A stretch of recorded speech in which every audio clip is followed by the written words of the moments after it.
এখানের যত বিএনপির নেতা ভাতা আছে আমার ছোট ছোট ছেলেমেলে লইয়া আইয়া পয়লা গেলে ভাঙচুর করছে।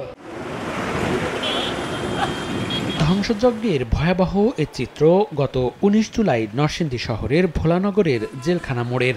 নাশকতাকারীরা জেলা কারাগারে হামলা করে আগুন দিয়ে কয়েদিদের বের করে দেয়। প্রায় একই সময়ে আগুন দেয়া হয় সদর উপজেলার মুক্তিযোদ্ধা কমপ্লেক্স, মেহেরপাড়া ইউনিয়ন পরিষদ ভবন, মাধবদী পৌরসভা কার্যালয়, জেলা পরিষদ ও মাধবদী ডাকঘরে। অগ্নিসংযোগের হাত থেকে রক্ষা পায়নি ইটাখোলা হাইওয়ে থানা, পাঁচদোনা পুলিশ ফাঁড়িও।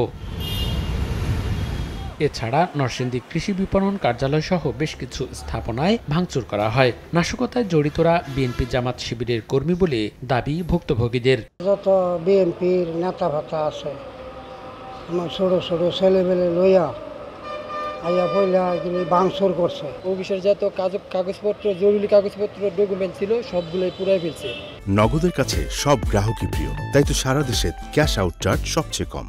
এরা অবশ্যই দুষ্কৃতিকারী এবং দেশদ্রোহী। এরা কোনোভাবেই দেশের সুসন্তান নয়। হুমায়ুনের নেতৃত্বে কিন্তু পাঁচদোনা পুলিশ বাড়ি, মুক্তিযোদ্ধা চত্বর এবং মেয়রপাড়া ইউনিয়নে কিন্তু আগুন দেওয়া হয় এবং ওইখানে লোকগুলো কিন্তু এখানে কিন্তু মিলেমিশে কিন্তু তারা কিন্তু একত্রে কিন্তু এই তাণ্ডবগুলো তারা চালাইছে। পুলিশ বলছে বিএনপি ও জামাত শিবির পরিকল্পিতভাবে হামলা চালিয়েছে। ফুটেজগুলো আমরা কালেক্ট করে আমরা কিছু গুরুত্বপূর্ণ তথ্য পেয়েছি। সেই সিসিটিভিগুলো ফুটেজগুলোকে আমরা বিচার বিশ্লেষণ করছি আর এগুলো দেখছি। এর সাথে যারা সম্পৃক্ত আছে তাদেরকে আমরা আইনের আওতায় নিয়ে আসবো। সরকারের যে মূল প্রশাসন যন্ত্র, সেটা ডিসি অফিস, এসপি অফিস, কারাগার, জেলা পরিষদে, সার্কিট হাউস, এই সমস্ত স্থাপনায় আক্রমণ করার ভিতর দিয়ে সরকারকে এখানে চ্যালেঞ্জ করা, সরকারকে এখানে কলাপস করার চেষ্টা করা, সরকারকে এখানে ব্যর্থ প্রমাণ করার চেষ্টা করা, এটাই তাদের লক্ষ্য ও উদ্দেশ্য। জেলা কারাগারে হামলা ও অগ্নিসংযোগের পর পালিয়ে যায় ৮২৬ কয়েদি। লুট করা হয় ৮৫টি অস্ত্র ও প্রায়